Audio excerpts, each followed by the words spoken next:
There is a version of you that used to be open. Not naive, not careless, just open. You shared what you felt. You let people get close. You believed that being truly known was one of the best things a person could experience. And then life happened. Not in one dramatic moment. More often, it was a series of quiet moments your brain collected without telling you. A friend shared something you told them in confidence. A partner used your vulnerability against you. A family member dismissed your dream. Someone you trusted completely made you regret trusting them. Your brain adapted. You started editing yourself before speaking, deciding what was safe to share, what to hide, and what to never mention again. Slowly, you became someone who keeps people at a comfortable distance. People often call that trust issues, but that label misses something important. Trust issues suggest something is broken inside you, that you're incapable of letting people in. What you built isn't necessarily trust issues, it's self-protection. And there's a difference. Trust issues are driven by fear that keeps everyone out, regardless of who they are. Self-protection is a learned response to real experiences. It develops because you've seen what happens when the wrong people gain access to your inner world. One comes from fear, the other comes from experience.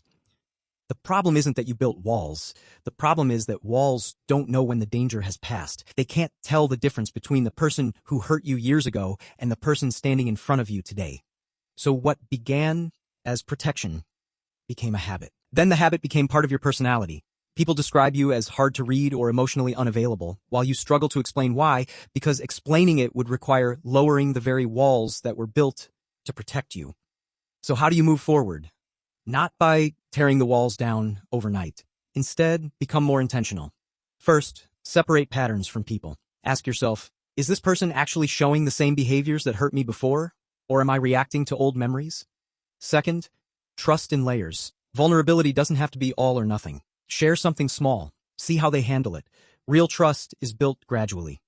Third, give people the chance to be different before deciding they'll be the same. Sometimes what feels like intuition is simply the past repeating itself in your mind. Here's what I want you to remember. You're not broken. You're someone who got hurt and learned to protect yourself. That's human. But protection was never meant to become a permanent home.